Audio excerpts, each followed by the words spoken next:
akan memberikan pembelajaran IPA SD. Adapun nama kelompoknya adalah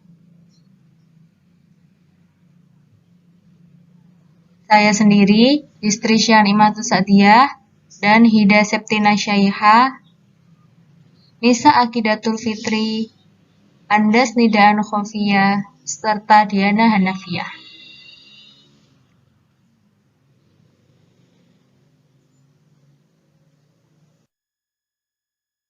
Selanjutnya,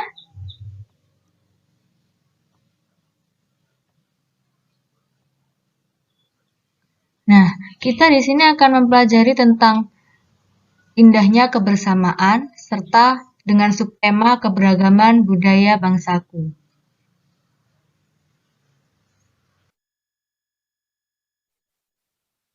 Pembelajaran yang pertama, kompetensi inti yang kita bahas adalah menerima dan menjalankan ajaran agama yang dianutnya. Yang kedua, menunjukkan perilaku jujur, disiplin, tanggung jawab, santun, peduli, dan percaya diri dalam berinteraksi dengan keluarga, teman, guru, dan tetangga. Yang ketiga, memahami pengetahuan faktual dengan cara mengamati, mendengar, melihat, membaca, dan menanya berdasarkan rasa ingin tahu tentang dirinya, makhluk ciptaan Tuhan dan kegiatannya, serta benda-benda yang dijumpainya di rumah dan di sekolah. Yang keempat, menyajikan pengetahuan faktual dalam bahasa yang jelas, sistematis, dan logis dalam karya estetis, dalam gerakan yang mencerminkan anak sobat, dan dalam tindakan yang mencerminkan perilaku anak beriman dan berakhlak mulia.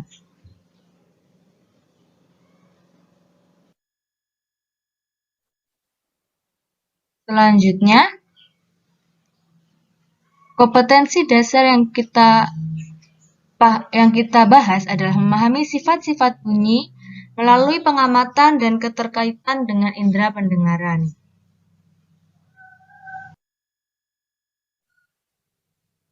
Indikatornya, menjelaskan dan menyebutkan sifat-sifat bunyi, serta mengidentifikasi sumber-sumber bunyi, dan mencontohkan cara menghasilkan bunyi, dan yang terakhir, menerangkan sifat bunyi dan berkaitan dengan indera pendengaran.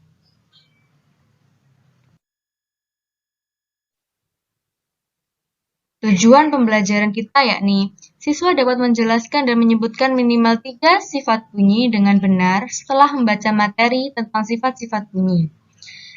Siswa mampu mengidentifikasi dan menyebutkan 5 macam sumber bunyi berupa alat musik tradisional setelah membaca teks bacaan dengan benar. Setelah berdiskusi dengan kelompok, peserta didik diharapkan mampu mencontohkan cara menghasilkan sumber bunyi dari beragam benda di sekitar dengan tepat. Setelah membaca dan melihat gambar, peserta didik mampu menerangkan proses terjadinya bunyi dari sumber bunyi hingga indera pendengaran dengan runtut.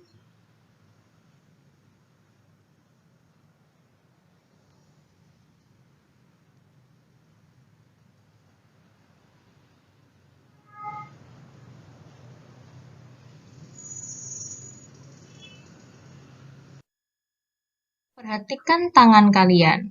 Kita perhatikan ya tangan kita. Nah, apakah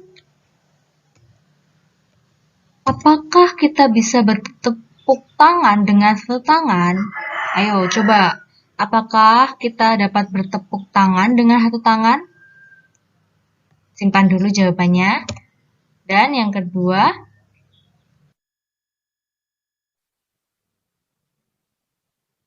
dapatkah gendang berbunyi tanpa dipukul? Nih, kalau kalian misalkan pernah lihat gendang gitu ya, itu dapat berbunyi apa enggak ketika tidak dipukul? Jawabannya,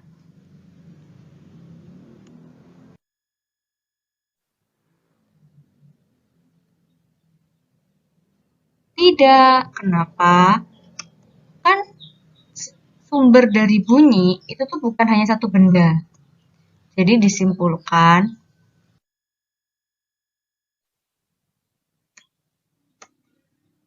Karena bunyi hanya dapat dihasilkan oleh dua atau lebih benda yang bertemu dan menghasilkan getaran. Seperti tadi, kita tidak bisa bertepuk tangan dengan satu tangan. Kenapa? Karena tidak ada pasangannya, karena sendirian. Coba kalau kita menggunakan dua tangan, bisa kan menghasilkan bunyi gitu. Jadi harus menggunakan dua atau lebih benda. Kalau harus ada pasangannya agar berbunyi. Nah, seperti itu tepuk tangan. Begitu pula dengan gendang. Tanpa dipukul, dia nggak ada suara. Tapi ketika digunakan benda lain, yaitu dengan cara dipukul, maka dia akan menghasilkan bunyi. Begitu. Selanjutnya, nah, sekarang coba kalian bertepuk tanganlah menggunakan dua tangan. Apakah bisa mengeluarkan bunyi? Pasti bisa. Bisa kan? Kalau nggak bisa, ayo, pasti bisa. Yeay. Apakah kalian tahu apa sih pengertian bunyi itu? Bunyi merupakan suatu getaran di udara yang dihasilkan oleh sumber bunyi. Indera yang digunakan untuk mendengar bunyi yaitu telinga. Sifat-sifat bunyi. Bunyi memiliki 5 sifat. Yang pertama, dapat merambat melalui zat cair, padat, dan gas. Yang kedua, termasuk gelombang longitudinal. Yang ketiga, dapat dipantulkan. Yang keempat, dapat dibiaskan. Dan yang terakhir, dapat diuraikan. Syarat-syarat terjadinya bunyi. Yang pertama, adanya benda yang bergetar. Yang kedua, adanya udara yang menghantarkan bunyi. Yang ketiga, adanya indera yang menerima getaran dari sumber bunyi. Selanjutnya, sumber bunyi. Sumber bunyi adalah benda yang dapat menghasilkan bunyi serta dapat dibedakan caranya dalam menghasilkan bunyi. Selanjutnya, macam-macam sumber bunyi. Macam-macam sumber bunyi ada banyak sekali seperti gendang, trompet, seruling, gitar, dan alat musik yang lainnya. Selanjutnya yaitu gendang ketika menghasilkan bunyi saat dipukul. Dung kedang ngedung. Angklung. Angklung menghasilkan bunyi saat digoyangkan kerenceng-kerenceng. Selanjutnya kecapi. Kecapi menghasilkan bunyi saat dipetik. Tik-tik. Seruling. Seruling menghasilkan bunyi saat ditiup. Seperti itu. Bunyi dapat merambat melalui media perantara.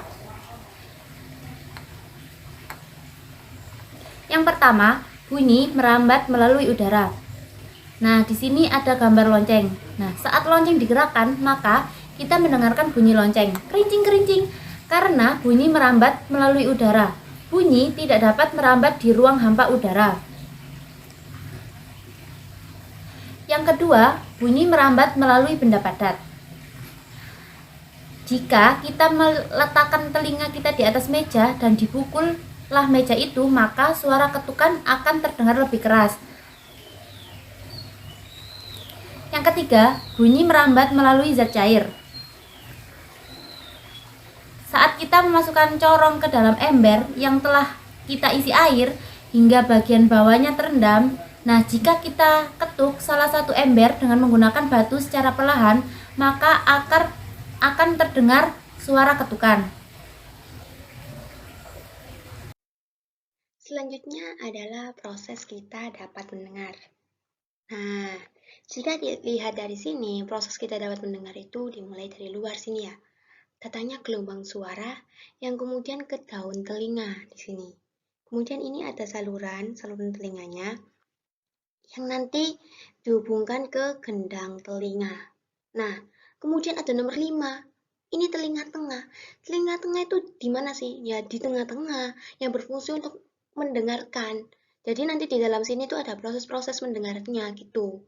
Nah, kemudian lanjut ke tulang pendengarannya di sini. Nah, sini ada tulang pendengarannya ya, yang berfungsi untuk menangkap suaranya.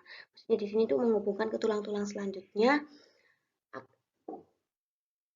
Yang kemudian di sini ada tulang siput, kemudian ada telinga dalam. Nah, telinga dalam itu di dalamnya sini. yang kemudian dihubungkan kembali ke saraf auditori. Untuk lebih jelasnya, mari kita bahas. Nah, ini proses kita dapat mendengar, itu tadi gambarnya. Kalau di sini nanti, ini melalui apa? Adanya bunyi. Jadi, bunyi dari luar itu kan ada bunyi ya. Kemudian itu disalurkan ke lubang telinga. Fungsi lubang telinga di sini itu adalah untuk memproses gitu loh, menampung adanya suara kayak gitu. Kemudian ada gendang telinga. Nah, gendang telinga di sini tuh sebagai batas antara tulang luar dan tulang dalam yang berfungsi untuk menerima getaran suara dari luar gitu. Kemudian dilanjutkan ke tulang pendengaran dan saluran setengah lingkaran. Nah, tulang pendengaran sendiri itu berfungsi untuk menangkap getaran-getaran suara yang kemudian nanti menghubungkan ke tulang-tulang selanjutnya. Kemudian di sini ada saluran setengah lingkaran karena ini kan tulang pendengaran dan saluran setengah lingkaran. Nah, saluran setengah lingkaran itu sendiri untuk apa sih? Sebagai alat keseimbangannya. Jadi meskipun langsung mendengarkan itu nggak langsung ke dalam gitu, ada proses-proses di dalam telinga. Selanjutnya ada rumah siput yang disebut dengan koklea. Nah, rumah siput di sini itu sebagai reseptor penerima gelombang suara, sebagai penerima adanya gelombang suaranya setelah diproses dari sebelum-sebelumnya ini.